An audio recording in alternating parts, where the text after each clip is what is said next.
Krishna. Krishna. Okay, Maheshwaram प्रभु का hand raise है। महेश्वरम प्रभु, आप अपना माइक ऑन करके प्रश्न पूछ सकते हैं। हरे कृष्णा, दंडवत प्रणाम प्रभु जी। प्रभु जी, मेरा प्रश्न है कि जैसे अभी रामचंद्र जी के विग्रह स्थापन हुए हैं, तो प्राण प्रतिष्ठा का मतलब एग्जैक्ट मीनिंग क्या है, मतलब कैसे है?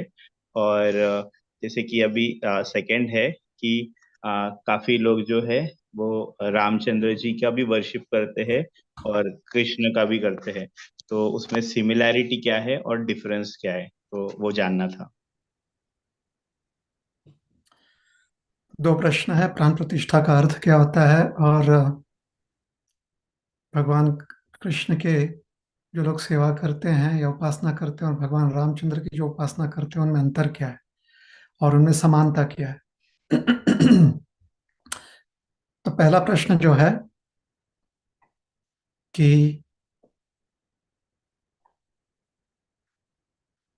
प्राण प्रतिष्ठा का अर्थ क्या होता है। प्रतिष्ठा अर्थात किसी चीज को स्थापित करना या किसी का अस्तित्व जो है, किसी व्यक्ति या वस्तु का अस्तित्व जो है और निर्धारित हो जाती है, उसे कहते हैं प्रतिष्ठा।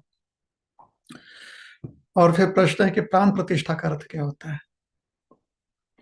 प्राण, प्राण अर्थात जीवन। तो ये सारी जो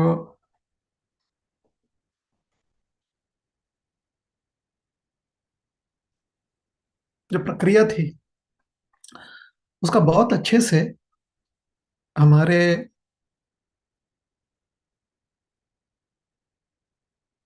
भारत के जितने भी मीडिया आउटलेट्स थे उन्होंने उसको बहुत अच्छे से अ, उसको समझाने का प्रयास किया और बहुत अच्छे से समझ में भी आया लोगों को कि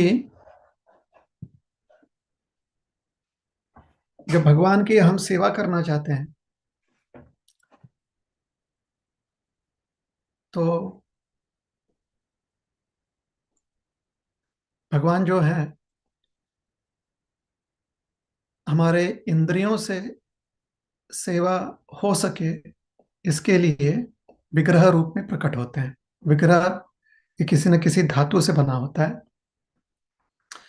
तो भगवान जो है उस स्वरूप में प्रकट होते हैं।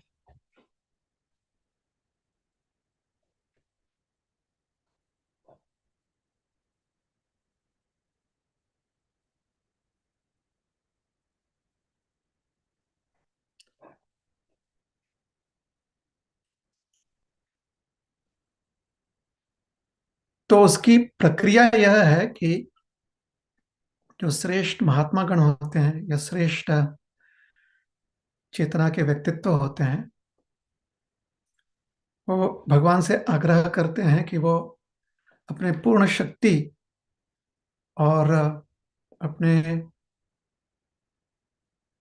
अम, या पूर्ण शक्ति के साथ जो है उस विग्रह में प्रकट हो जाए।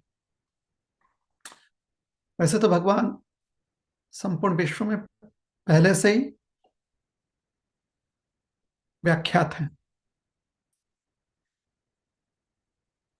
किंतु अगर कोई भगवान की सेवा एक सेवक के रूप में करना चाहे तो उसके लिए भगवान का एक साक्षात स्वरूप होए तो वो आसानी हो जाती है। लेकिन भगवान का कोई स्वरूप व्यक्ति बना नहीं सकता, इसलिए अम, भगवान ने जैसे शास्त्र में उल्लेखित किया है उस प्रकार से हम उसे बनाने का प्रयास करते हैं जैसे शास्त्र में उल्लेख है। तो इस प्रकार से अ, भगवान राम लल्ला का जो स्वरूप है वो बनाया गया। अब स्वरूप बनने के बाद उसमें भगवान प्रकट होए इसके लिए आराधना करनी पड़ती है, इसके लिए प्रार्थना करनी पड़ती है। प्रकट होने का अर्थ है अपने सारी शक्ति के शक्ति सहित भगवान उसमें प्रकट हुए। तो जो पूर्ण पुरुषोत्तम भगवान है, सर्वव्यापी भगवान है, अब उनसे प्रार्थना कर रहे हैं कि आप अपनी सारी शक्तियों के शक्तियां सहित, जैसे भगवान की शक्ति है अनुकंपा, दया, दूरदृष्टि, बल, ज्ञान इत्यादि, तो ये सारी शक्तियों के साथ भगवान जो है वहां पर प्रकट हो जाए। तो शास्त्र अनुसार उनका एक धातु स्वरूप बनाया जाता है, और तत्पश्चात भगवान वहां पर प्रकट हो जाए उस धातु स्वरूप में, उसके लिए प्रार्थना की जाती है। और यह भी शास्त्र अनुसार ही होना चाहिए। तो अब भगवान अपनी सारी शक्तियों के साथ जो है उस विग्रह में प्रकट हो चुके हैं। तो इसके ऊपर तो बहुत दिनों से हमने भी देखा था कि मीडिया में बहुत सारा चीज समझाया गया है और योग्य रूप से समझाया गया था। तो फिर 22 जनवरी को भगवान की प्राण प्रतिष्ठा की गई, जहां पर यजमान आए, यज्ञ हुआ, भगवान से प्रार्थना की गई, और प्राण प्रतिष्ठा की जितनी भी विधियां थी उसके अनुरूप भगवान की प्रतिष्ठा अभिजित मुहूर्त में की गई।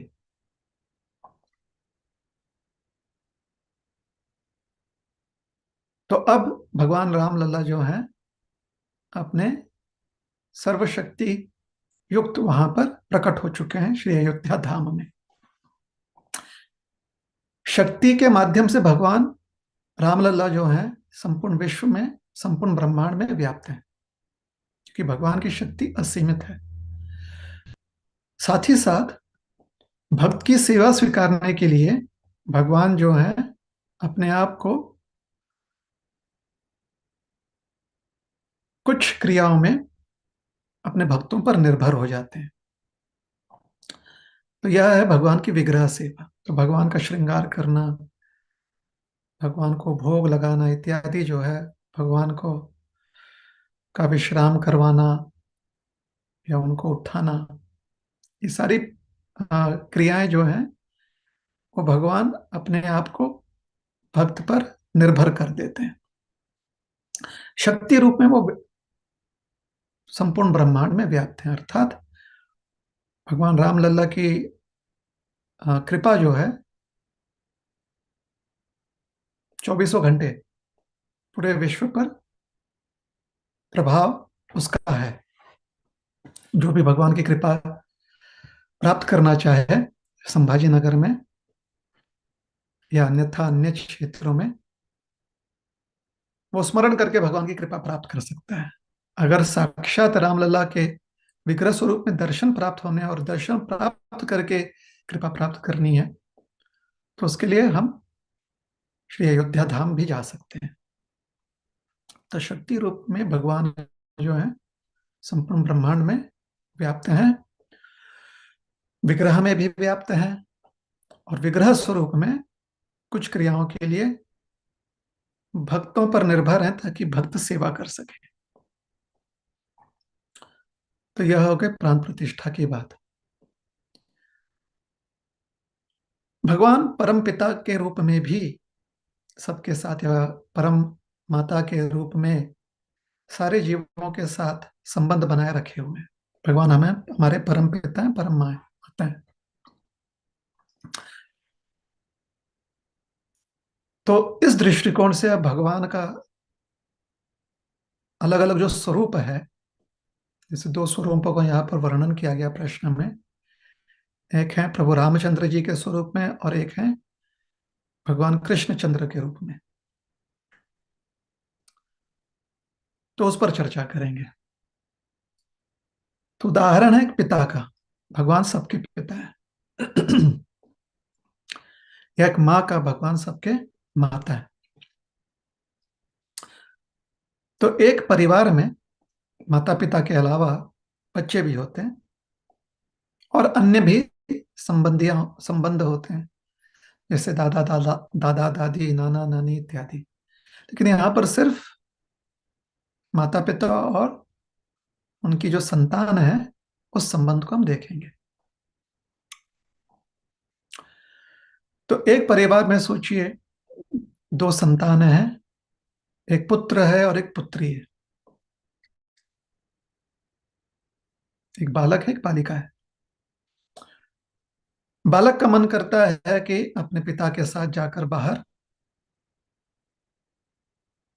कबड्डी खेले। बालिका का मन करता है कि अपने पिता के साथ घर में कमरे में बैठकर चित्र बनाए। क्या, उदाहरण ले लेते हैं कि गुड़ियों का खेल खेले। तो पुत्र के साथ पिता जो हैं वो बाहर निकल कर उनके साथ कबड्डी खेलते हैं, क्रिकेट खेलते हैं। कन्या के साथ वही पिता जो है, या ऐसा उदाहरण ले लेते हैं कि पुत्र की इच्छा है कि पिताजी जो है क्रिकेट खेलें, और पुत्री की इच्छा है कि पिताजी जो है वॉलीबॉल खेलें। नहीं तो कहीं लोगों को ये बुरा न लगे कि पौराणिक जो भेद है, पुराना पुराना जो भेद है बालक बालिका में, वैसा उदाहरण नहीं लगना चाहिए। इसलिए उदाहरण बदल देते हैं कि पुत्र चाहता है कि क्रिकेट खेले और पुत्री चाहती है कि वॉलीबॉल खेले, या उल्टा उदाहरण ले लीजिए कि पुत्री चाहती है कि क्रिकेट खेले और पुत्र चाहता है कि वॉलीबॉल खेले। पिता को दोनों चीज खेलने आता है, जैसे कि पुत्र और पुत्री को भी दोनों ही आता है। लेकिन पुत्र चाहता है, उसका ज्यादा मन लगता है वॉलीबॉल में, पुत्री का ज्यादा मन लगता है क्रिकेट में, ऐसे मान लेते हैं। तो पिताजी जो है पुत्र के साथ जाकर क्रिकेट खेलते हैं और पुत्री के साथ वॉलीबॉल खेलते हैं, या पुत्र के साथ वॉलीबॉल खेलते हैं और पुत्री के साथ क्रिकेट खेलते हैं। अब फोटो छपता है, माँ जो है फोटो खींच रही है। तो एक फोटो में पिताजी पुत्री के साथ क्रिकेट खेलते हुए दिख रहे हैं। पुत्री बैटिंग कर रही है, पिताजी बॉलिंग कर रहे हैं, माँ ने फोटो खींच लिया। एक फोटो में पिताजी जो है पुत्र के साथ, बेटे के साथ वॉलीबॉल खेल रहे हैं। नेट के दोनों तरफ, एक तरफ पिताजी और एक तरफ बेटा है, पुत्र है। और ये फोटो माँ ने खींच लिया। अब दोनों फोटो माँ ने अपलोड कर दिया। अब कोई अनजान व्यक्ति है जो अभी अभी पड़ोसी बनकर आया है, तो उस पड़ोसी को वो फोटो मिल जाता है। तो अगली बार जब वो पड़ोसी परिवार से मिलता है, तो शायद ये पूछेगा बच्चे से कि आप तो अपने पिता के साथ वॉलीबॉल खेलते हो ना, और बच्ची से ये पूछेगा कि आप अपने पिता के साथ क्रिकेट खेलते हो ना। अब ऐसा है कि उस दिन वो वैसे खेल रहे थे, और क्योंकि पिता को क्रिकेट और वॉलीबॉल दोनों खेलने आता है, तो अपने संतानों को दोनों खिलाएंगे। लेकिन पुत्र का मन ज्यादा करता है वॉलीबॉल खेलने का अपने पिता के साथ, तो पिताजी वॉलीबॉल खेलते हैं, कभी कभी क्रिकेट भी खेल लेते हैं उनके साथ। और पुत्री के साथ क्रिकेट खेलने का, पुत्री का ज्यादा मन होता है, तो पिताजी उनके साथ क्रिकेट खेल लेते हैं। फोटो किसने देखा? पड़ोसी ने।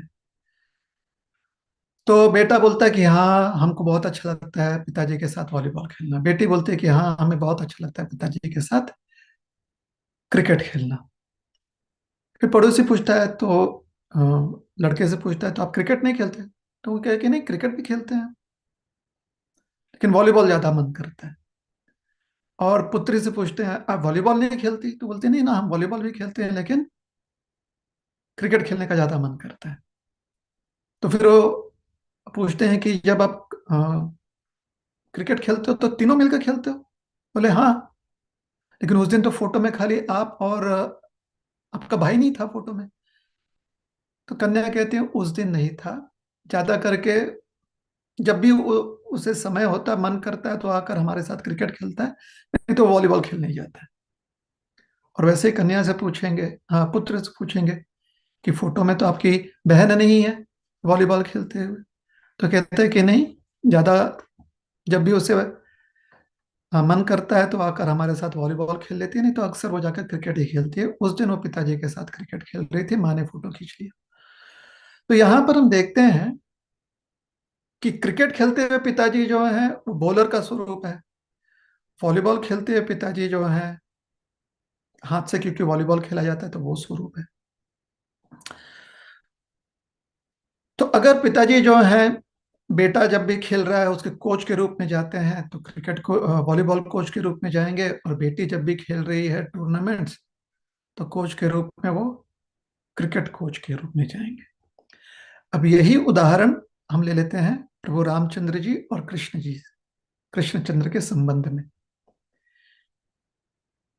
एक बेटा जो है, या भगवान के संबंध में, एक बेटा जो है प्रभु को रामचंद्र जी के रूप में उनकी सेवा करना चाहता है, तो भगवान जो है उनके उस सेवा के कोच बन जाते हैं, या उस सेवा के भगवान स्वरूप धारण कर लेते हैं, क्योंकि वो प्रभु रामचंद्र जी के साथ वह सेवा कार्यक्रम करना चाहता है। जैसे पिता जो है बेटे के साथ वॉलीबॉल कोच बन जाते हैं, क्योंकि बेटा वह खेल खेल रहा है और पिताजी उसकी वैसे सहायता करना चाहते हैं, सेवा करना चाहते हैं। और बेटी के साथ क्रिकेट कोच बन जाते हैं, तो वैसी सेवा करना चाहते हैं बेटी का। तो वैसे ही भगवान, जिसका मन प्रभु रामचंद्र जी की सेवा करने का मन कर रहा है, भगवान उसके लिए रामचंद्र जी बनकर उसके समक्ष आते हैं, और जिसका मन कृष्णचंद्र जी की सेवा करने का इच्छा रखता है जो भक्त, उसके लिए भगवान श्री कृष्ण के स्वरूप में उसका साथ देते हैं। अब जब भी जो राम भक्त है, क्योंकि वो जानता है कि भगवान कृष्ण प्रभु रामचंद्र जी में अंतर नहीं है, उसकी इच्छा होती है कि जाकर जन्माष्टमी के दिन भगवान कृष्ण की सेवा करें, तो जाकर सेवा करता है। साथ ही साथ उसका मन ज्यादा प्रभु रामचंद्र चंद्र जी की सेवा में लगता है। उसी प्रकार से जो कृष्ण भक्त होता है, क्योंकि वो जानता है कि भगवान कृष्ण जो है वो रामचंद्र जी के स्वरूप में भी प्रकट होते हैं, तो रामनवमी के दिन वह जाकर प्रभु रामचंद्र जी की सेवा करता है। साथ ही साथ वर्ष भर उसका मन करता है कि वो भगवान कृष्णचंद्र की सेवा करे। तो समानता क्या है दोनों में? समानता यह है कि दोनों ही भगवान की सेवा करना चाहते हैं। भेद क्या है? भेद है कि एक भक्त का स्वभाव है कि भगवान कृष्णचंद्र के स्वरूप में सेवा करना चाहता है, इसलिए भगवान कृष्णचंद्र के स्वरूप में प्रकट होते हैं उसके लिए। और दूसरा जो है भगवान रामचंद्र जी की सेवा करना चाहता है, इसलिए रामचंद्र जी के स्वरूप में प्रकट होते हैं भगवान। हरे कृष्ण।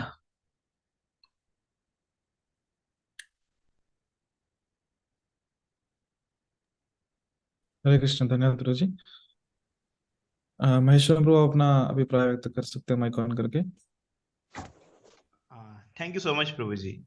हरे कृष्ण। हरे कृष्णा।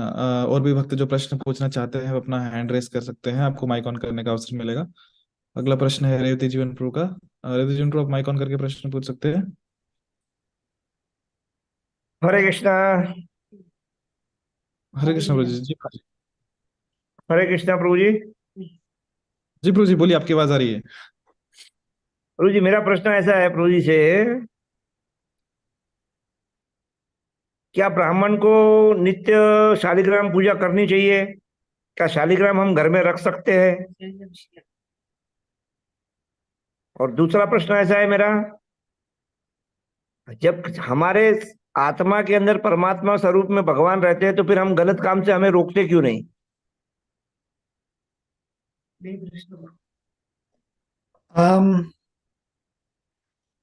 भगवान की सेवा कोई भी व्यक्ति कर सकता है।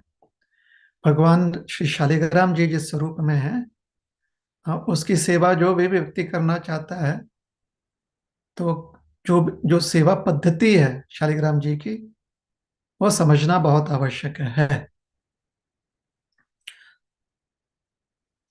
एक उदाहरण देते हैं कि सोचिए किसी की इच्छा है कि वो गाड़ी चलाना सीखे, क्योंकि वाहन अगर होए तो यातायात में आसानी हो जाती है। तो वो टू व्हीलर चलाना सीख लेता है। जैसे कि स्कूटर हो या मोटरसाइकिल हो।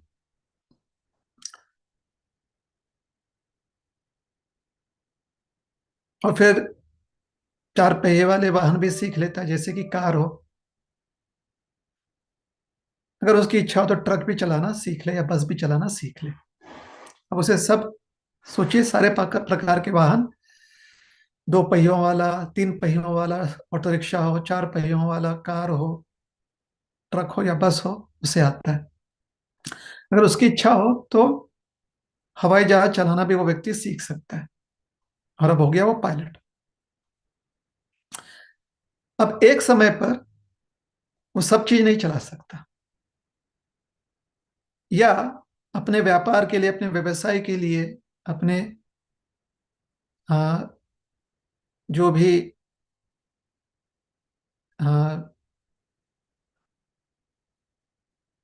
सामान्य जीवन के लिए उसकी जो आवश्यकता है और उसकी जितनी क्षमता है, तो हर दिन वो सारे वाहन जो है नहीं चला पाएगा। और कुछ वाहनों के लिए तो उसे, उसके पास शायद इतनी क्षमता भी ना हो कि वो उतने वाहन वो निजी रूप से खरीद कर अपने पास रख सके। जैसे अगर हवाई जहाज चलाना है तो किसी ना किसी एयरलाइन कंपनी में उसे जाकर नौकरी करनी पड़ेगी। और ट्रक या बस चलाना तो शायद ऐसा ही करना पड़ेगा, या खुद की भी ट्रक और बस जो है वो खरीद कर उसे चला सकता है। अक्सर हम लोग ने क्या देखा है अपने सामान्य जीवन में, कि ऐसे जो वाहन होते हैं जो बहुत बड़े होते हैं, अधिकांश रूप से जो उनका मालिक होता है वो उसे चलाता नहीं, क्योंकि उसे उससे वो सिर्फ अपने निजी दैनंदिन जीवन के कार्यों के लिए उसका प्रयोग नहीं कर रहा है, वो उससे अपनी आमदनी कमा रहा है। तो अक्सर देखा जाएगा कि वो किसी और को निर्धारित करेगा, उसे वो नौकरी पर रख लेगा और उसे चलाने के लिए कहेगा। तो उसी प्रकार से भगवान की विग्रह रूप में सेवा करना,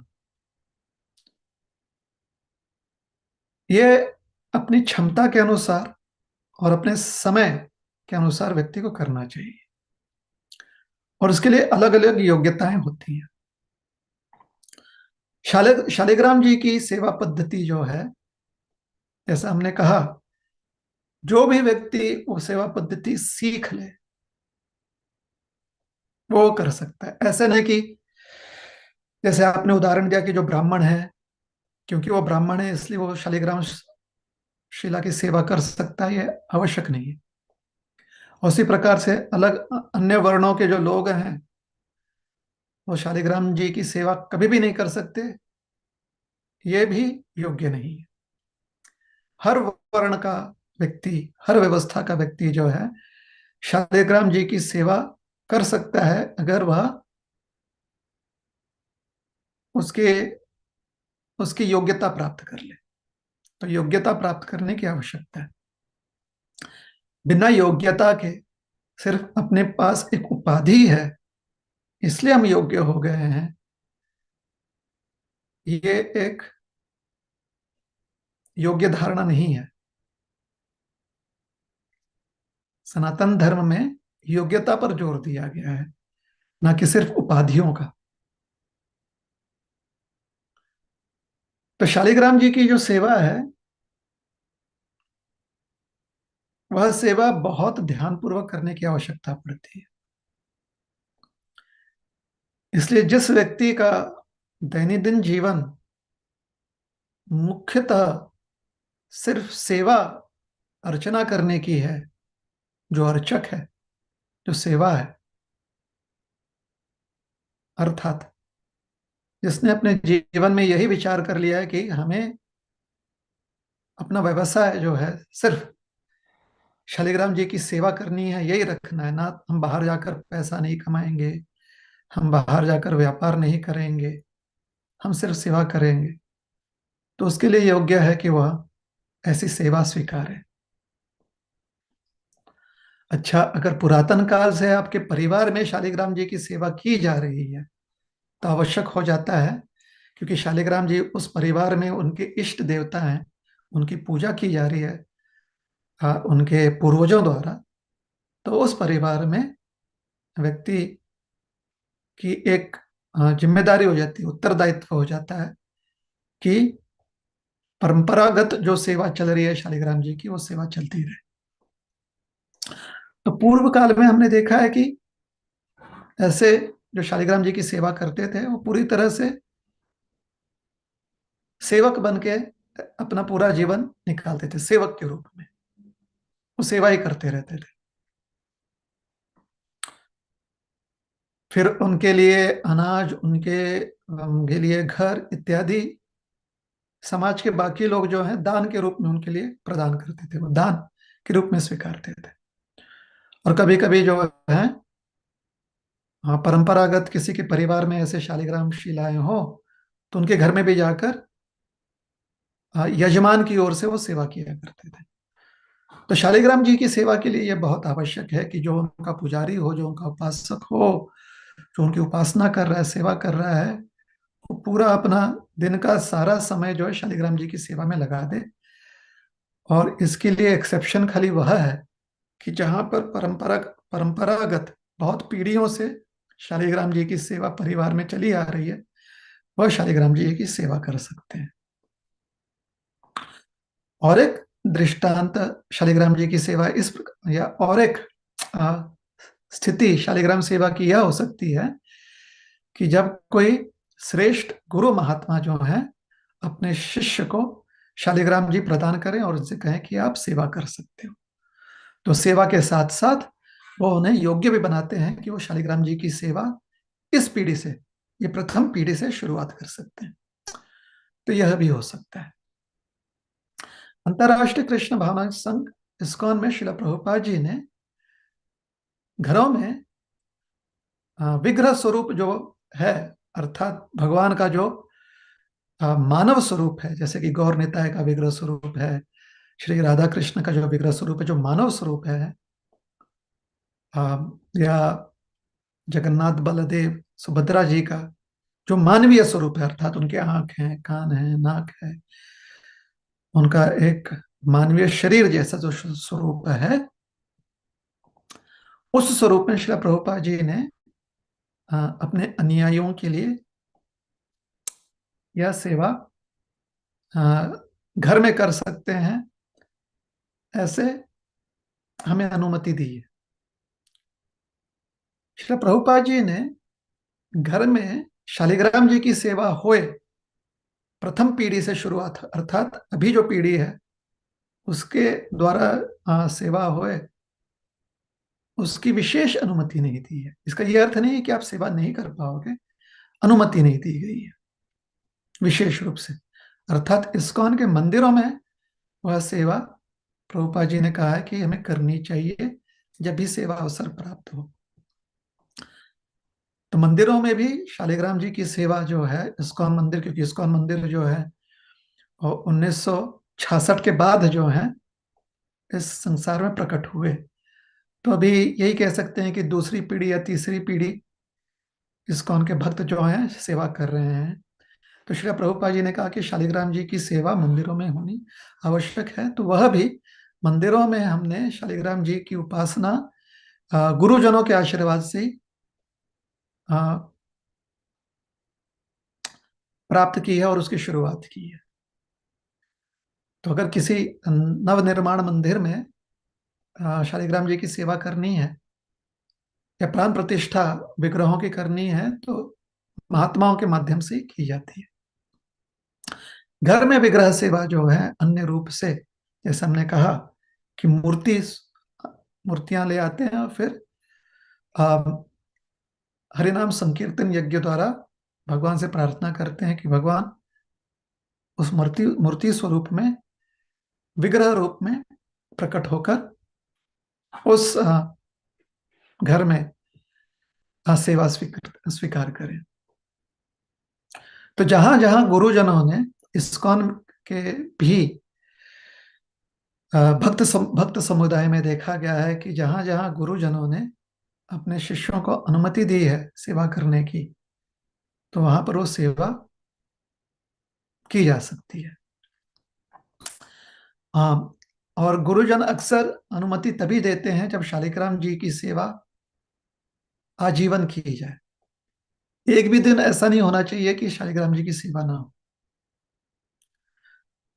तो कभी कभी ऐसे परिस्थिति में समस्या यह आती है कि किन्हीं कारणों की वजह से जब आप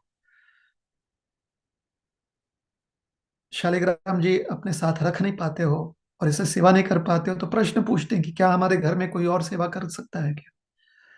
तो उसका सीधा साधा उत्तर है कि ना, नहीं, भगवान के विग्रह की सेवा में हमें ऐसी धारणा नहीं रखनी चाहिए।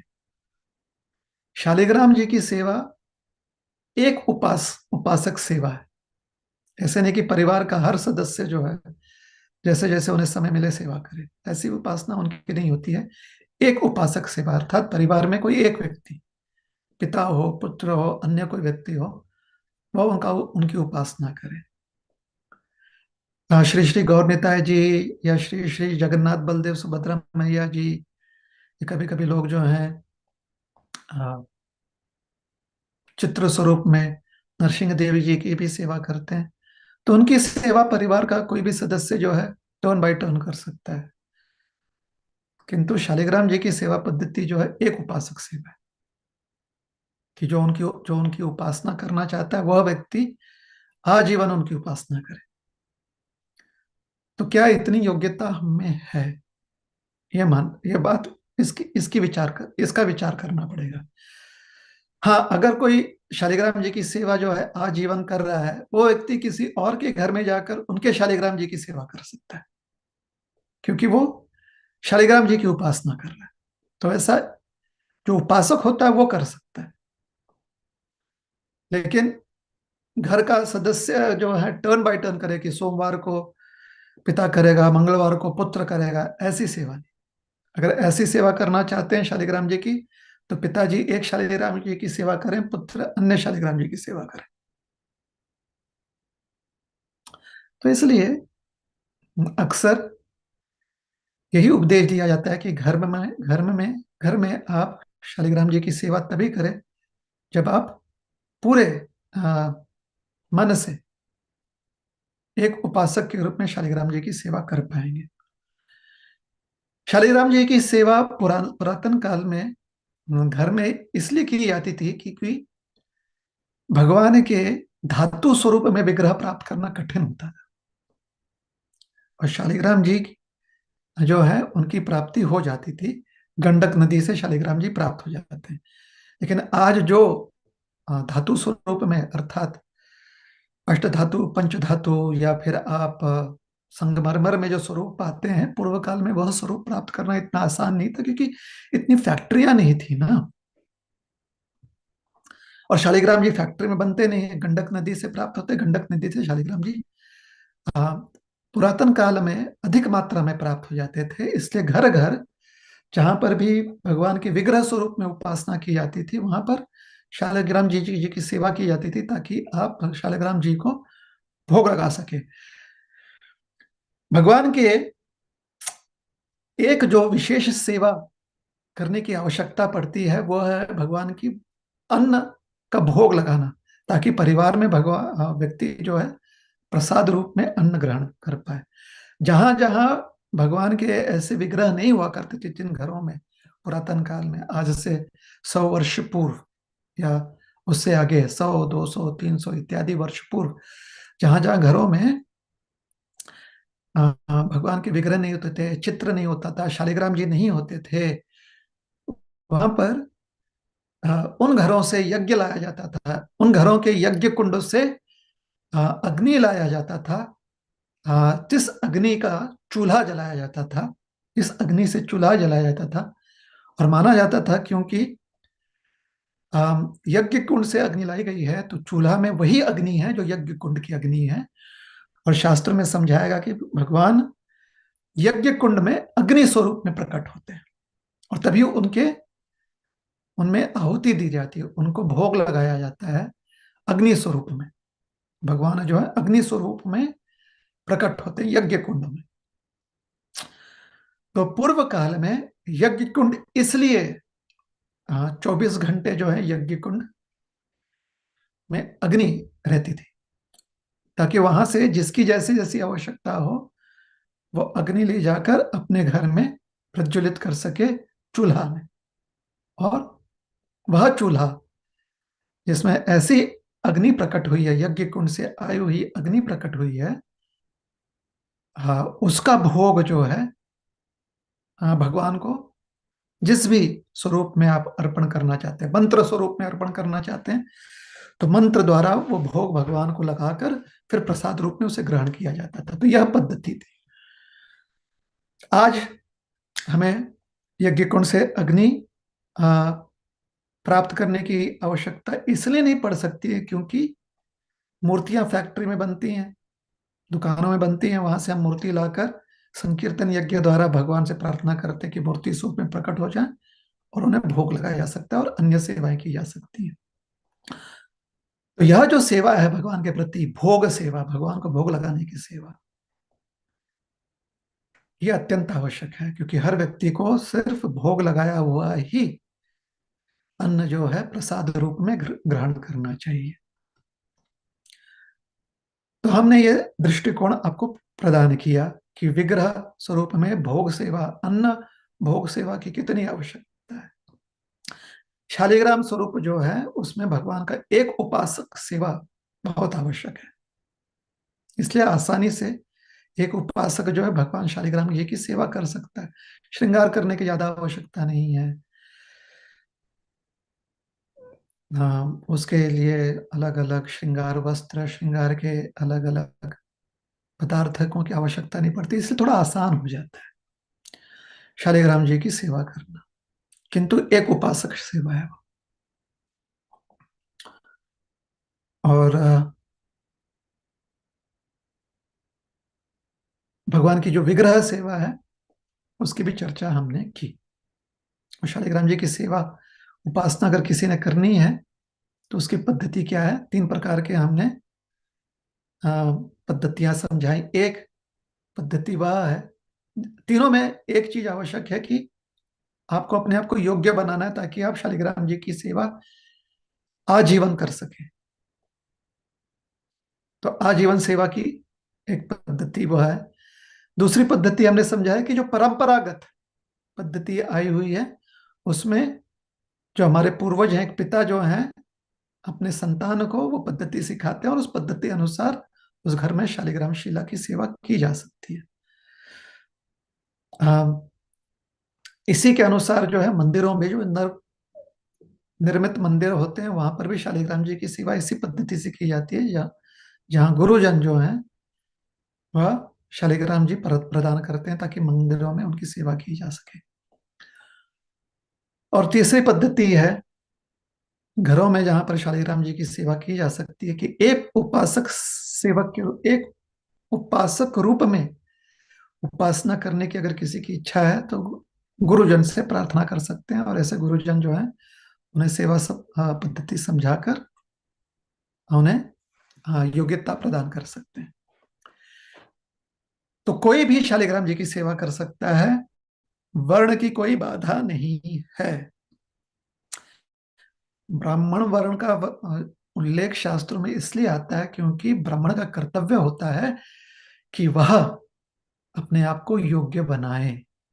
तो जो भी व्यक्ति अपने आप को योग्य बना लेता है वो ब्राह्मण कहलाता है।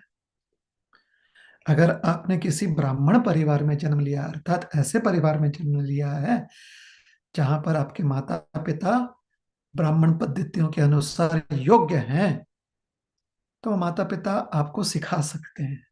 तो आसानी इतनी हो जाती है कि घर में ही आपको वो पद्धति सीखने को मिल जाती है।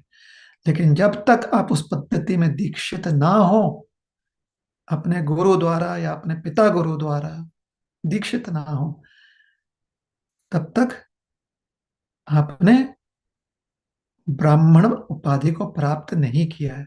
तो जन्म से सिर्फ ब्राह्मण नहीं बनता व्यक्ति, या सिर्फ उपाधि से ब्राह्मण नहीं बनता व्यक्ति। अगर किसी ने कह दिया कि चलो आज से हमने आपको ब्राह्मण बना दिया है, तो सिर्फ उपाधि प्राप्त करने से व्यक्ति ब्राह्मण नहीं बनता। इसलिए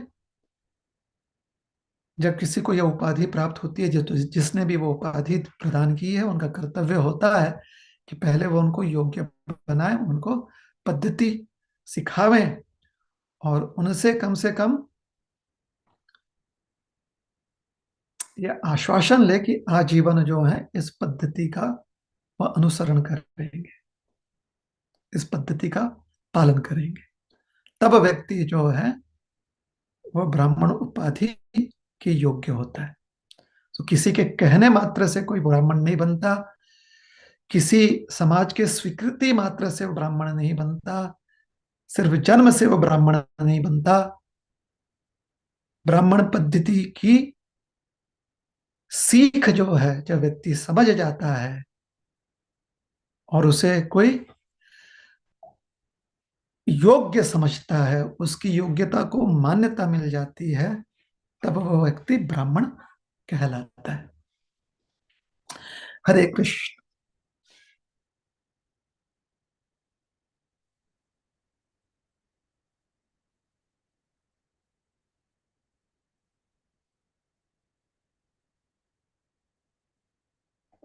अच्छा,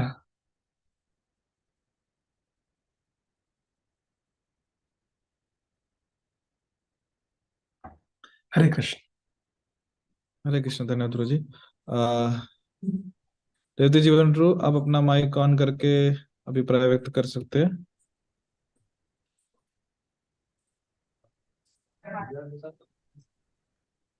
हरे कृष्णा। जी प्रभु जी, आप हरे अपना कृष्णा। अभिप्राय व्यक्त कर। तो मैंने ये पूछा था, सेकंड क्वेश्चन ये पूछा था कि जब परमात्मा हमारे हृदय में आत्मा में रहते हैं तो हमें गलत काम से क्यों नहीं रोकते? हाँ, क्षमा कीजिएगा, वो प्रश्न जो है हमारे मन से उतर गया, उसका भी उत्तर देने का प्रयास करते हैं।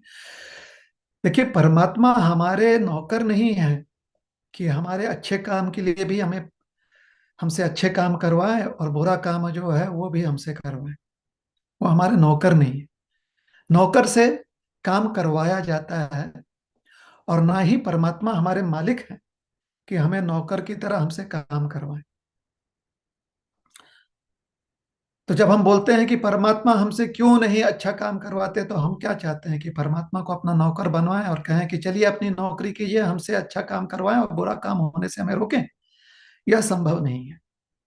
और दूसरी बात, अगर हमें लगता है कि परमात्मा हमारे मालिक हैं, हम उनके नौकर हैं, तो हमेशा जो है हमसे अच्छा ही काम करवाएं और बुरा काम ना करवाएं, तो मालिक का भी यह काम नहीं होता है कि वो अपने नौकरों से ऐसा करवाए। मालिक के रूप में अगर परमात्मा को देख रहे हैं, अपने आप को हम परमात्मा के सेवक के रूप में देख रहे हैं, तो हमें समझना चाहिए कि परमात्मा या कोई भी मालिक जो है हमें समझाता है कि अच्छा काम क्या होता है, और हमें अवगत करवाता है कि बुरा कर्म करने से हमें क्या परेशानियां आएंगी। हमें प्रेरणा दे सकते हैं अच्छा काम करने के लिए, और साथ ही साथ हमें वह सावधान करवा सकते हैं कि बुरा काम करने से हमें क्या नुकसान हो सकता है।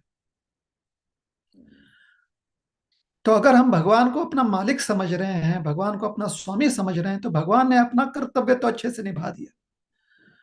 उन्होंने हमें प्रेरणा भी दी है और उन्होंने हमें समझ भी दी है, ज्ञान भी दी है कि अच्छा काम करना, अच्छा कर्म क्या होता है, बुरा कर्म क्या होता है, अच्छा काम करने से क्या लाभ होगा, बुरा काम करने से क्या नुकसान होगा। इसकी शिक्षा, इसका उपदेश, इसका ज्ञान भगवान ने हमें दिया हुआ शास्त्र के माध्यम से और गुरुजनों के माध्यम से, सत्पुरुषों के माध्यम से। और साथ ही साथ भगवान की अपेक्षा भी यह है कि हम वैसा करें। किंतु क्योंकि हर व्यक्ति का अपना एक व्यक्तित्व होता है, उनके पास स्वेच्छा है, वो स्वाधीन है कि उन्हें क्या करना है, नहीं करना है, तो अपनी मति, अपनी बुद्धि, अपने आदर्श और अपनी आदतों के अनुसार व्यक्ति कार्य करता है। और अगर उसकी बुद्धि ऐसे कार्य करती है या अपने आदर्शों को भूलकर या अपनी मति को मारकर वो ऐसा कार्य करता है जो उसके लिए नुकसान पहुंचाएगा, तो वही उसके लिए बुरा कर्म हो जाता है। अपने आदर्शों को समझते हुए, उपदेशों को जानते हुए, अपने सन्मति से, सतमति से व्यक्ति जो है वह कार्य करता है जो उसके लिए योग्य है, अच्छा है, तो उसे अच्छे फल प्राप्त होंगे। तो बस इतना उत्तर है। भगवान प्रेरणा दे रहे हैं हमें अच्छे कार्य कार्य करने के लिए, भगवान हमें ज्ञान भी दे रहे हैं कि अच्छा कार्य क्या है, बुरा कार्य क्या है, समझ भी दे रहे हैं कि क्या फल होगा, किससे हमें अच्छा फल मिलेगा, लाभदायी फल मिलेगा, और किससे हमें नुकसानदायी फल मिलेगा। अब इससे ज्यादा क्या अपेक्षा करें भगवान से कि वो हमारे नौकर बन जाए? ये संभव नहीं है। अगर हम भगवान के अच्छे से सेवक नहीं बन रहे हैं और हम चाहते हैं कि भगवान हमारे सेवक बन जाए, और हम जो है आलसी बने रहें, या हम जो है जो भी हम गलत निर्णय लेते हैं उसके लिए भगवान जो है उत्तरदायी बने, ये संभव नहीं है। तो संभव क्या है?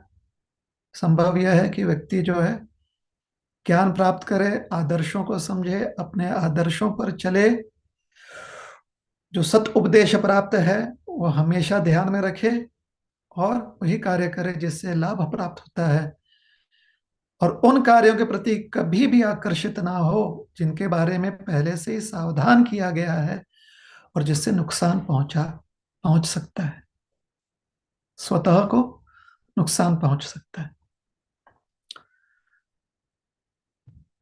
ठीक है। हरे कृष्णा।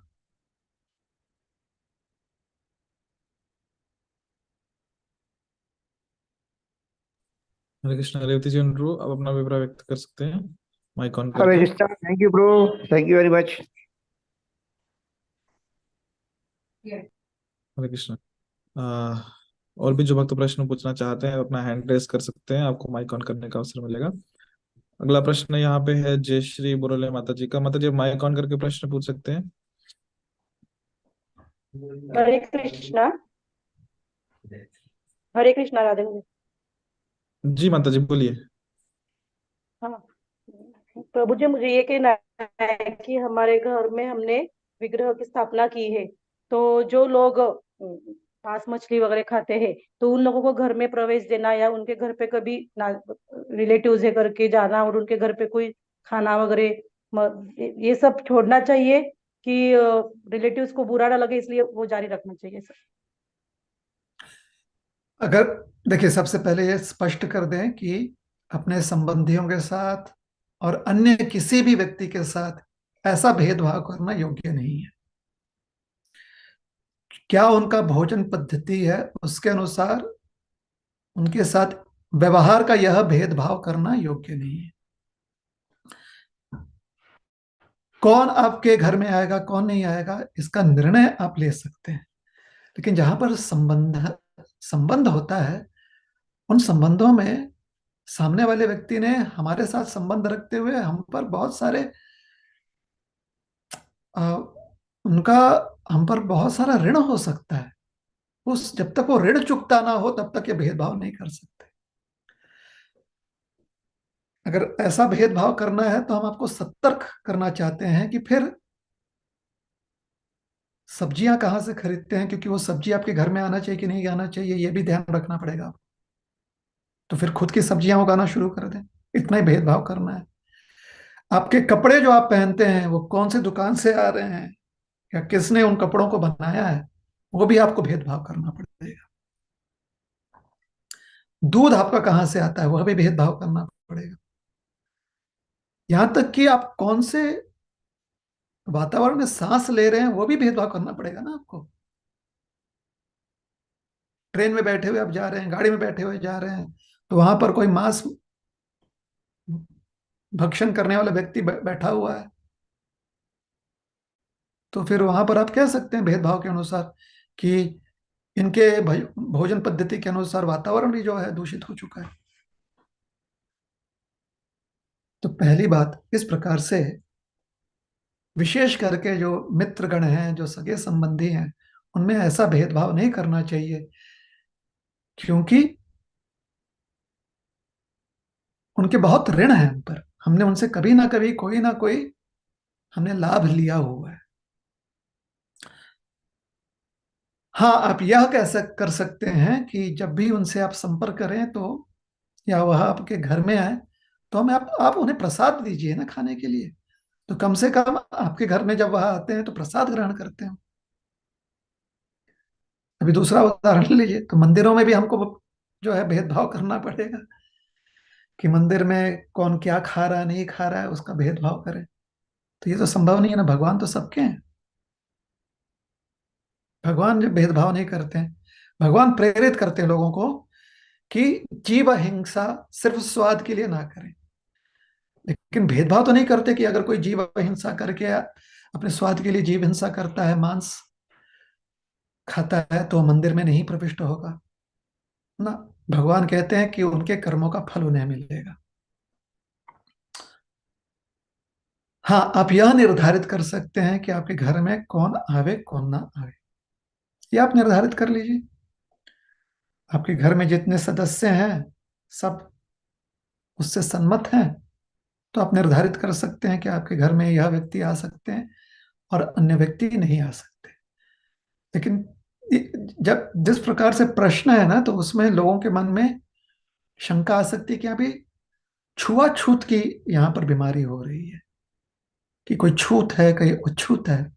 छूत अछूत की बीमारी नहीं होनी चाहिए मन में, कि अगर ये मांस भक्षण कर रहा है तो उसको छू भी ना सके ना।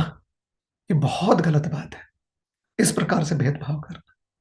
हाँ, अगर आपको लगता है कि किसी के खान पान से आपको तकलीफ है, तो आप उन्हें स्पष्ट कर दें कि आपके खान पान से तकलीफ है, इसलिए ना तो हम आपके घर में आएंगे ना आप हमारे घर में आएंगे। ये व्यक्ति कर सकता है, क्योंकि इसका स्वातंत्र जो है, इसका स्वातंत्र जो है हर व्यक्ति के पास है, हर परिवार के पास है। तो क्यों आप करना चाहते हैं, वह सही होना चाहिए। क्यों रोक टोक है, वह सही होना चाहिए। छुआछूत के आधार पर नहीं होना चाहिए, ठीक है ना।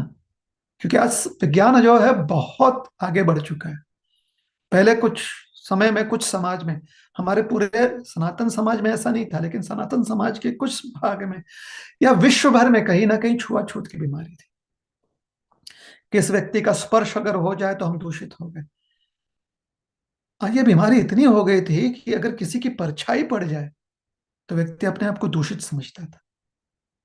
और कहीं कहीं तो ऐसा भी था कि उन व्यक्तियों को गांव में रहना नहीं दिया जाता था, क्योंकि उन व्यक्तियों का उन्होंने जो वो जो श्वास ले रहे हैं वो प्रदूषित हो गया, इसलिए गांव से बाहर निकाल दिया जाता था। ये बहुत ही भयंकर बीमारी है छुआछूत वाली, जहां पर हम अपने आप को श्रेष्ठ समझते हैं, सामने वाले को गौण समझते हैं, अपने आप को उनसे छुआछूत के आधार पर दूर अलग समझते हैं। यह अहंकार का परमोच्च स्वरूप है, यह अहंकार का, ठीक है ना। अगर आपको लगता है कि नहीं वो घर में आ सकते हैं, किंतु आपके मंदिर में जहां पर आपका पूजा घर है वहां पर नहीं आ सकते, तो ये आप उनसे कह सकते हैं कि देखिए हमारे मंदिर में जो भी प्रविष्ट होता है उसका उसकी भोजन पद्धति जो है इस प्रकार से होनी चाहिए, तभी हम वो प्रविष्ट हो सकता है। लेकिन आप बाहर से लेकर कमरे के बाहर से जो दर्शन कर सकते हैं, आप ऐसे जो है नियमावली जो है अपने घर में लगा सकते हैं, क्योंकि वो आपका निजी मामला है, उसका आपका प्राइवेट है। और शास्त्र में भी इसकी अनुमति दी गई है, संविधान में भी इसकी अनुमति दी गई है। किंतु एक सामाजिक प्रश्न आपने पूछा है ना, समाज के दृष्टिकोण से प्रश्न पूछा है कि लोग मांस खाते हैं, घर में आते हैं तो हमारे ही बर्तन में खाते हैं, तो उनके लिए बर्तन अलग रखें क्या, या हमारा बर्तन दूषित हो जाता है। ये योग्य बात नहीं है। ऐसे छुआछूत की बीमारी मत रखिए।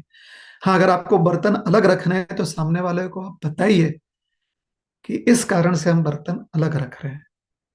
अगर सामने वाला मान जाता है, प्रेम पूर्वक मान जाता है, क्योंकि वो आपसे प्रेम करता है, आप उससे प्रेम करते हो, तो इसमें कोई भी समस्या नहीं है, क्योंकि यहाँ पर छुआछूत की बीमारी नहीं है। यहाँ पर विचार पद्धति जो है, जहाँ पर भोजन पद्धति के विचार है, धारणाएं हैं, उसके अनुसार भेद किया जा रहा है, तो इसमें कोई समस्या नहीं है। और अगर कोई समाज में यह निर्धारित कर लेता है, आपका परिवार का ही कोई व्यक्ति निर्धारित कर लेता है या समाज का व्यक्ति निर्धारित कर लेता है कि हमें ऐसे कोई भेदभाव नहीं करना है, तो उसे आप गलत मत समझिए। उसे आप ऐसे मत समझिए कि देखिए वो जो है शिष्टाचार नहीं रख रहा है, शिष्टाचार का पालन नहीं कर रहा है, ऐसे आपको नहीं समझना है। यह गलत बात है। अगर आप ऐसे समझ रहे हैं तो गलत धारणा है, तो वैसे व्यक्ति को नहीं करना चाहिए। ठीक है, भेदभाव मत कीजिए। अगर आपको किसी के भोजन पद्धति में भेद रखना है तो वो रखिए, किसी के साथ भेदभाव मत कीजिए। ठीक है, हरे कृष्ण। हरे कृष्ण माता जी, अब माइक ऑन करके अपना अभिप्राय व्यक्त कर सकते हैं।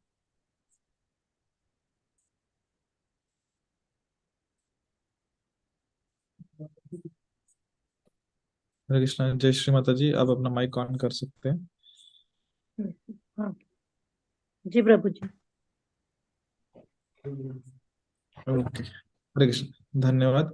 और भी जो भक्त प्रश्न पूछना चाहते हैं वो अपना हैंड रेस करके प्रश्न पूछ सकते हैं। अगला प्रश्न यहाँ पे दिनेश तारो प्रभु का है। प्रभु आप अपना माइक ऑन करके प्रश्न पूछ सकते हैं, दिनेश प्रभु।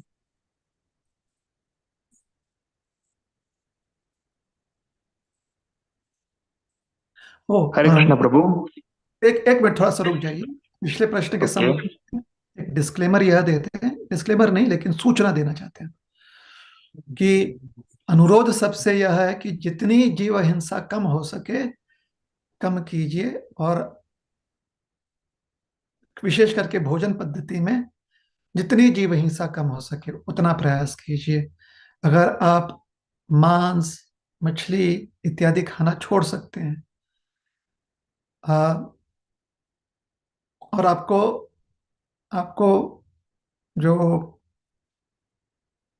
शाकाहारी भोजन से आपको पूरी पौष्टिकता प्राप्त हो रही है, तो अनुरोध यही है कि शाकाहारी भोजन जो है ग्रहण करने का प्रयास करें।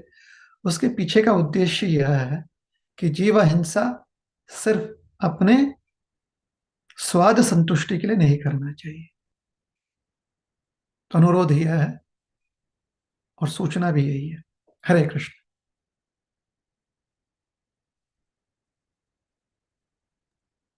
हरे कृष्ण प्रभु, मेरा क्वेश्चन ये है कि हम फिलोसॉफी को अपने जो बिजनेस लाइफ है, स्पिरिचुअल लाइफ है एंड मटेरियल लाइफ है और लव लाइफ है, फैमिली लाइफ है, इसमें अलाइन कैसे कर सकते हैं? मतलब भगवद गीता जी को, उसको। सिद्धांत जो है ना, वो एक जीवन शैली के लिए है। कोई भी सिद्धांत, गीता का जो सिद्धांत है, भगवान अर्जुन जी को एक जीवन शैली समझा रहे हैं, क्योंकि व्यवसाय के दृष्टिकोण से उनका वर्ण क्षत्रिय का है, तो वह क्षत्रिय धर्म जीवन शैली समझा रहे हैं। तो ऐसा नहीं है कि भगवान जो है गीता में सिर्फ अर्जुन जी को क्षत्रिय को कैसे युद्ध करना चाहिए ये यही मात्रा समझा रहे हैं, ऐसी बात नहीं।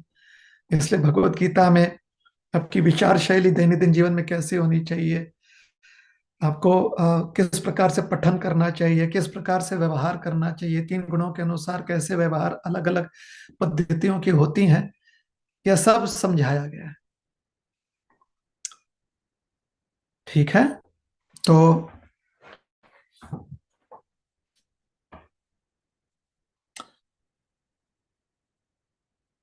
अगर कहीं पर भी ऐसा लगता है कि फिलॉसफी जो है जीवन शैली के खाली किन्हीं पहलुओं पर प्रकाश डालता है, तो ये हमारी गलतफहमी है।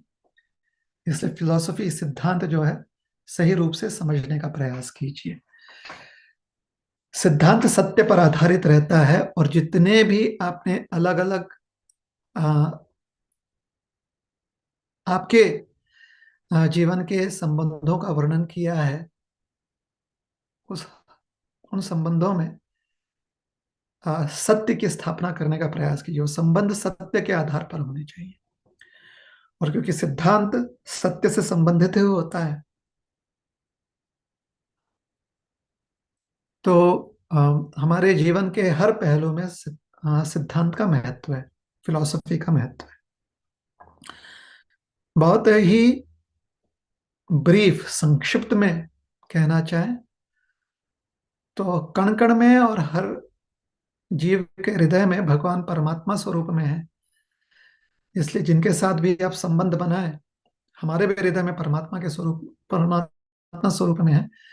इसलिए जिनके भी साथ आप संबंध बनाए, चाहे वो वस्तु हो चाहे वो व्यक्ति हो, जीव तत्व हो या वस्तु तत्व हो, जिसके भी साथ आप संबंध बनाए, ये जानिए कि हर संबंध जो है वो भगवान संतुष्ट होए, इस दृष्टिकोण से होना चाहिए। जैसे एक छोटा सा बच्चा होता है ना, वो हमेशा कोई भी काम करता है तो अगर उसके माता पिता पास में है तो काम करने के बाद माता पिता की ओर देखता है। अगर माता पिता जो है प्रसन्न है, प्रसन्नता दिख रही है उनके चेहरे पर, तो बच्चा आश्वासित हो जाता है। अगर उनके चेहरे पर अप्रसन्नता दिखती है तो बच्चा घबरा जाता है, जानता है कि उससे गलती हुई है, और फिर वो अपने आप को सुधारने का प्रयास करता है। उसी प्रकार से परमात्मा प्रसन्न है या प्रसन्न नहीं है, यह जानने के लिए हम शास्त्र पढ़ सकते हैं। परमात्मा जो है, भगवान जो है, हमारे किन कार्यों से प्रसन्न होते हैं और किन कार्यों से अप्रसन्न होते हैं। कलयुग में जो कुछ कार्य जो है जिससे भगवान प्रसन्न हो सकते हैं, वह है सत्संग होए, शास्त्र अध्ययन होए, नाम स्मरण होए, सिर्फ भगवान का प्रसाद ग्रहण करें हम, अन्न अन्न ब्रह्म के रूप में भगवत प्रसाद ग्रहण करें हम, तो इन कार्यों से भगवान प्रसन्न होते हैं। सत विचार, सत आचार रखें, इससे भगवान प्रसन्न होते हैं। किन चीजों से प्रसन्न नहीं होते हैं? मांसाहार करने से, जुआ खेलने से, अवैध संगति से, नशा करने से भगवान अप्रसन्न होते हैं। दूषित मन, दूषित प्रवृत्तियां अगर हमारे चरित्र में है, उससे भगवान अप्रसन्न होते हैं। तो जब भी हमसे ऐसे कार्य हो जाए तो हमें ध्यान में रखना चाहिए कि भगवान का मुखमंडल जो है अप्रसन्न है, इसलिए सुधरने का प्रयास करना चाहिए। और जब भी हम ऐसे कार्य करें जो शास्त्र विधान के अनुसार है, शास्त्र विदित विदित हैं, तो हम समझ सकते हैं कि भगवान प्रसन्न है, और उसमें ही मन लगाना चाहिए। तो आपका लव लाइफ हो, आपका फैमिली लाइफ हो, स्टूडेंट लाइफ हो, करियर लाइफ हो, हमेशा उन कार्यों में मन लगाने का प्रयास करें जो कि सत आचार, सत विचार पर आधारित है, लोक नीति पर आधारित है, शास्त्र नीति पर आधारित है। और नामस्मरण करते रहें, शास्त्र अध्ययन करते रहें, सत्संग करते रहें, अर्थात सत्पुरुषों की संगति करते रहें, प्रसाद ग्रहण करें, मांसाहार मत कीजिए, जुआ मत खेलिए, नशापान मत कीजिए, अवैध संगति मत कीजिए। यह संक्षिप्त में सिद्धांत है, और इसका प्रयोग हमने अपने दैनंदिन जीवन में करना चाहिए। हरे कृष्ण।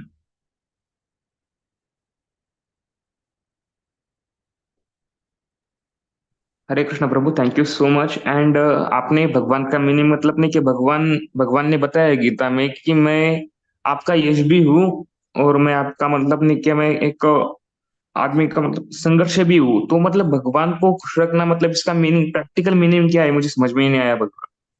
आप गीता का वो श्लोक ले आए या स्वयं उसका अध्ययन करें, वहीं पर आपको अर्थ मिल जाएगा। हाँ, अगर आप पूछी या सुनी सुनाई बात कह रहे हैं तो जिनसे भी आप ये सुनकर आए उनसे प्रमाण लेकर आए। नहीं, मैं गीता में पढ़ा है मैंने, अभी मेरे सामने गीता है। ठीक है, तो अभी भी समय है, हम आधे पौने घंटे तक और जो है हम्म। सत्र में रहेंगे। 11वें अध्याय में बताया है, बस श्लोक याद नहीं है मुझे। 11वें अध्याय में विश्व आपके रूप पास वाला। डेटा सामने होगा या आपके पास फोन होगा तो गूगल पर आप जो है उसे सर्च कर लीजिए, और निश्चित रूप से हम कह रहे हैं कि उसका अनुवाद और किस संदर्भ में वो भगवान कह रहे हैं ये आप समझ जाए, अर्थात उसका तात्पर्य अगर दिया हुआ है। आपके पास भगवत गीता यथारूप है, तशी तशी, भगवत उसमें आप श्रील प्रभुपाद भगवत जी गीता का या तो रूप है। जो टिप्पणी है श्रील प्रभुपाद जी का वो आप पढ़ लें तो निश्चित रूप से आपको समझ में आ जाएगा। फिर भी अगर आपको हमारे कोई मार्गदर्शन की आवश्यकता पड़ती है तो आप पूछ सकते हैं, ठीक है। जी प्रमाण प्रभु, हम आपको धन्यवाद। कर रहे हैं ताकि ओके। और आसानी हो जाए, जी जी। ठीक है। इस सत्र में हाँ भी जी। आप पूछ सकते हैं, अगले सत्र में भी पूछ सकते हैं। जी जी प्रभु।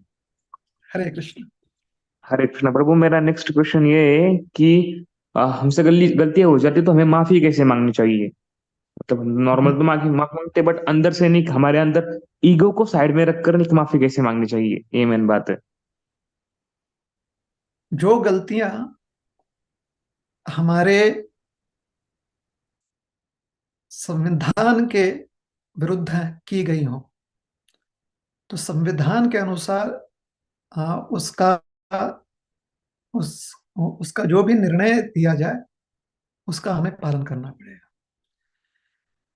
कुछ गलतियां ऐसी होती हैं जो हम जिसका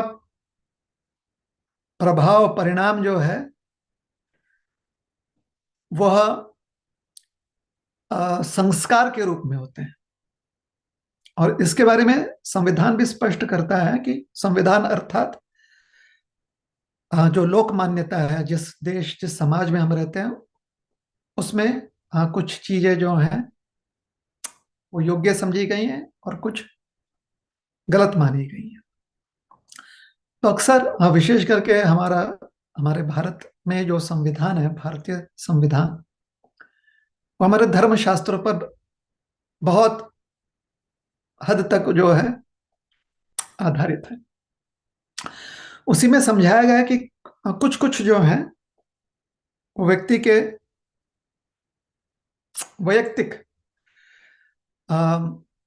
दायरे में आते हैं। उसका उसका फल, जिसे हम कह सकते हैं कि संस्कार, संस्कार स्वरूप में जो गलतियां होती हैं, जैसे आ, आपने किसी को झूठ बोलकर उसका फायदा ले लिया, तो ये संस्कार स्वरूप में ये गलतियां जो हैं प्रकट होती हैं, अर्थात हमारे संस्कार खराब हो जाते हैं। हाँ, अगर उसको झूठ बोलकर ऐसा उस व्यक्ति के साथ गलत व्यवहार किया जिससे कि संविधान के अनुसार आपको कुछ दंड मिलना है तो दंड मिलेगा संविधान के अनुसार। तो उन गलतियों की बात नहीं कर रहे हैं जिसके अनुसार किसी से झूठ बोलकर आपने उन्हें फंसाया हो, तो वो तो संविधान उसका निर्णय देगा। लेकिन संस्कार स्वरूप किसी ने आपसे कहा कि आपने ये काम कर लिया और आप झूठ बोलकर कहते हो कि हाँ हमने काम कर लिया, तो इससे संस्कार विधित जो फल होते हैं उसके अंतर्गत नहीं आता। क्षमा कीजिएगा, राष्ट्र संविधान निर्धारित जो फल होते हैं उसके अंतर्गत नहीं आता है। तो फिर वह जो आपने गलती की किसी को झूठ बोलकर, तो उसका फल संस्कार स्वरूप में आता है, और यह संस्कार स्वरूप में जो फल आता है उसका फल और संविधान के अंतर्गत जो दंड मिला है, अगर उसका भी फल जो है यमराज जी ने देना है तो यमराज जी देते हैं। तो यमराज जी जो है इस प्रकार से फल देते हैं। तो संस्कार विरुद्ध या संस्कार स्वरूप में जो गलतियां की जाती हैं उसका फल जो है संविधान नहीं देता, वो यमराज जी देते हैं। और जो उसके अतिरिक्त जो फल होता है वो संविधान भी दे सकता है, और अगर संविधान के माध्यम से कुछ कमी पड़ जाए तो यमराज जी उसका दंड देते हैं। जैसे उदाहरण के लिए कि अगर कोई किसी के प्राण ले लेता है अनावश्यक, जिसको संविधान में गलती मानी गई है, तो उस व्यक्ति को मृत्यु दंड दिया जा सकता है। एक उदाहरण खाली दे रहे हैं, उसके भी प्राण लिए जा सकते हैं, संविधान में ऐसे नियम है। किंतु अगर वही उसी व्यक्ति ने अगर ऐसा कर्म किया है जिससे कि 10 लोगों की हत्या हुई है, तो वैसे तो संविधान ने कहा है कि अगर आपने एक व्यक्ति की हत्या की है तो उसके लिए भी आपको मृत्यु दंड दी जा सकती है। तो अगर आपने 10 व्यक्तियों की हत्या की तो 10 बार आपको मृत्यु दंड देना चाहिए, लेकिन संविधान वो दे नहीं सकता, क्योंकि एक बार आपको मृत्यु प्राप्त होगी तो आपका अस्तित्व समाप्त हो जाता है समाज से। तो अब यमराज जी उसका दंड देते हैं। तो यमराज जी जो है 10 हत्याओं का दंड आपको देंगे ही। तो ये बात आपने समझनी है कि किस प्रकार से दंड प्राप्त होता है। तो आपका जो प्रश्न है कि गलतियों को कैसे सुधारना चाहिए, तो आज तक जो आपने गलतियां की हैं उनके संदर्भ में अच्छे से समझ जाइए कि उसका फल क्या होगा, किस प्रकार से आपको दंड मिलेगा, ताकि आगे चलते हुए उन गलतियों को आप दोहराएं नहीं। दूसरी बात, जो आपने गलतियां की हैं उन गलतियों के लिए अगर आप माफी मांग सकें, क्योंकि वैसा प्रावधान है, जैसे संविधान में भी कभी कभी प्रावधान होता है कि पहली बार व्यक्ति कुछ एक गलती करता है, जैसे उसने चोरी की, तो वह व्यक्ति अगर मान लेता है पहली बार उसने चोरी की और रकम ज्यादा नहीं है, हम सोचिए हम 200 रुपए की चोरी की, किसी ने पुलिस कंप्लेंट कर दिया, उसके ऊपर केस मुकदमा चला, तो शायद न्यायाधीश कहेंगे कि आप जो है उनका पैसा वापस लौटा दें, और पहली बार आपने चोरी की है तो इस बार सिर्फ आपको चेतावनी देकर आपको माफ कर दिया जा सकता है। तो अगर ऐसी माफी की संभावना है संविधान के अनुसार या संस्कार विधान के अनुसार, ऐसी माफी की जहां जहां संभावनाएं हैं, माफी भी मांगिए। तो पहली चीज, आज तक जो आपने गलतियां की हैं उसके बारे में अच्छे से पढ़ाई कर लीजिए कि उन गलतियों को करने से दंड क्या मिलेगा, ताकि आप समझ जाएं कि इसके आगे वैसी गलतियां आप ना दोहराएं, क्योंकि अक्सर व्यक्ति गलतियों को दोहराता है। दूसरी बात, जहां जहां संभावनाएं हैं माफी मांगिए। तीसरी बात, अपना स्वभाव समझते हुए अध्ययन इतना भी कीजिए, अध्ययन करते हुए उन चीजों पर भी ध्यान रखिए जहां पर अन्य गलतियों के बारे में भी समझाया जा रहा है और उनका फल क्या होगा यह भी समझाया जा रहा है, ताकि आगे चलकर आप कोई नई गलती ना करें। इस प्रकार से आप सुधारना कर सकते हैं। हरे कृष्णा। हरे कृष्णा। धन्यवाद गुरु जी। अगला प्रश्न प्रथमेश प्रभु का है। प्रथमेश प्रभु, आप माइक ऑन करके अपना प्रश्न पूछ सकते हैं। जिन्होंने प्रश्न पूछा था, हरे कृष्णा प्रभु। जिन्होंने प्रश्न पूछा था उनकी प्रतिक्रिया ले ली। एक मिनट प्रभु जी। दिनेश प्रभु, आप अपना अभिप्राय व्यक्त कर सकते हैं माइक ऑन करके। धन्यवाद प्रभु। जस्ट वहां पे समझ नहीं आया, आपने ही सब कुछ बता दिया सुधारने की गलतियां, बट मेरा मेन ये था कि हमसे गलतियां हो जाती है और मेरे से पास्ट में रिपीटेटिव मिस्टेक हुई है, तो मैं जिस पर्सन से माफी मांगना चाहता हूँ तो मेरा ईगो क्लैश हो रहा है बीच में, तो ईगो को साइड में रखकर माफी कैसे मांग सकता हूँ मैं? हमने आपको 3 चीजों पर ध्यान देने के लिए कहा, जी। आप उसमें से खाली एक चीज पर ध्यान दे रहे हैं कि माफी मांगनी है। अच्छा। हमने क्या कहा कि पहले आप अपनी गलतियों को अच्छे से समझिए, ताकि आपको जो या तो आदत लग गई है गलतियां करने की, क्योंकि आपने क्या कहा, गलतियां तो हम करते ही हैं। नहीं, जरूरी नहीं है, विद्वान व्यक्ति गलतियां नहीं करता। जैसे जब तक कोई मैथ के जो भी प्रॉब्लम्स हैं, प्रॉब्लम्स अर्थात आपको मैथ का एक दिया जाता है ना, प्रॉब्लम प्रॉब्लम सॉल्व कीजिए, वो करता नहीं है तो फिर बार बार वही गलती करेगा। लेकिन जो सीख जाता है कि कैसे उसे सॉल्व किया जाए, वो गलती नहीं दोहराए। तो जो करता नहीं है, जो सीखता नहीं है, वो कहेगा कि हमसे तो गलती होगी। तो ये सही, ऐसी धारणा उचित नहीं है। नहीं, मानव से गलतियां नहीं होनी चाहिए, क्योंकि भगवान ने बुद्धि दी है ताकि हम अध्ययन करें और गलतियां ना करें। अध्ययन करने के उपरांत जब हम गलतियां कर लेते हैं तो उसके लिए पद्धति दी गई है पश्चाताप की, प्रायश्चित की। प्रायश्चित की पद्धति जो है उसको आज के भाषा में हमने 3 स्टेप स्वरूप दिया उसको, कि 3 आयाम दिया। पहला, अध्ययन कीजिए ताकि समझ में आपको कि आप क्यों ये गलतियां करते आ रहे हैं, ताकि आप अपनी आदत बदलें, गलती करने की प्रवृत्ति बदलें, तभी हो सकता है। दूसरी चीज, जहां पर संभव है माफी मांगने का प्रयास कीजिए। देखिए, जहां पर माफी मांगने का की संभावना होती है वो तभी संभव है अगर आप अपना ईगो बगल में रखें।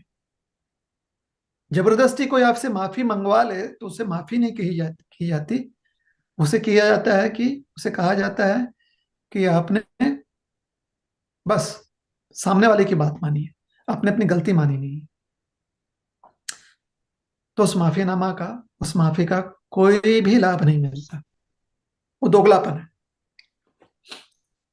तो माफी मांगने की जहां जहां संभावनाएं हैं वहां पर जरूर माफी मांगनी चाहिए। और तीसरी बात, अध्ययन ज्यादा कीजिए जिससे कि नई गलतियां, नई कोई आपकी ऐसे कोई संस्कार ना आ जाए जिससे कि आपको गलती हो जाए। आपकी नई कोई विचार पद्धति ऐसी ना हो जिससे कि आपकी नई गलतियां जो है आप करने लगे। तो इन तीनों पर ध्यान दीजिए। अब आप संतुष्ट हैं? जी प्रभु, धन्यवाद, बहुत बहुत धन्यवाद। हरे कृष्णा।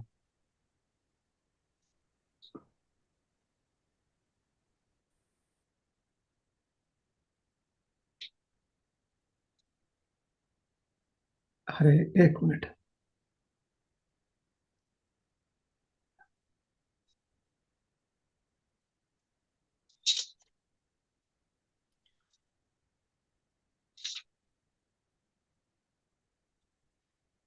द्विजमणि गौर प्रभु निकल गए हैं क्या? कोई आप में से कोई एक व्यक्ति, दिनेश थे ना अभी, आप ही बताइए जी क्योंकि प्रभु। आपका माइक ऑन है।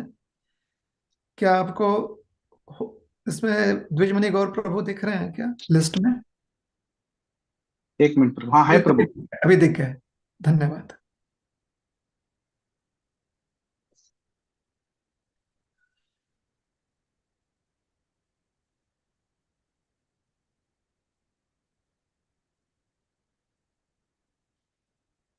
द्विजमणि गौर प्रभु, हरे कृष्णा।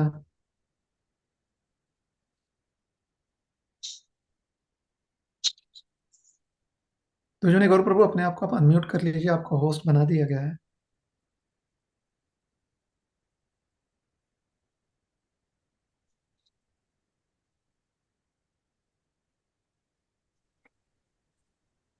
हरे कृष्णा। सॉरी गुरुजी, नेटवर्क चला गया था। प्रथमेश प्रभु, आप प्रश्न पूछ सकते हैं अपना। हरे कृष्णा प्रभु। पूछिए, प्रश्न पूछिए। हरे कृष्णा प्रभु। प्रभु, मेरा प्रश्न ये भगवत गीता का 14वां अध्याय में से 19वां जो श्लोक है, इस श्लोक में प्रभुपाद ने परपोर्ट में एक ही चीज 2 बार रिपीट की है प्रभु। वही लाइन 2 बार रिपीट की है, तो इसका कुछ विशेष मतलब के लिए किए, इसके पीछे का अर्थ क्या है प्रभु? हाँ, आपने ये हमें व्हाट्सएप पर भी भेजा था, जी प्रभु। तो उसके लिए हमने हमारे आर्काइव्स में जो है वो मैसेज डाल दिया है। तो उसके बाद देखते हैं क्या होता है।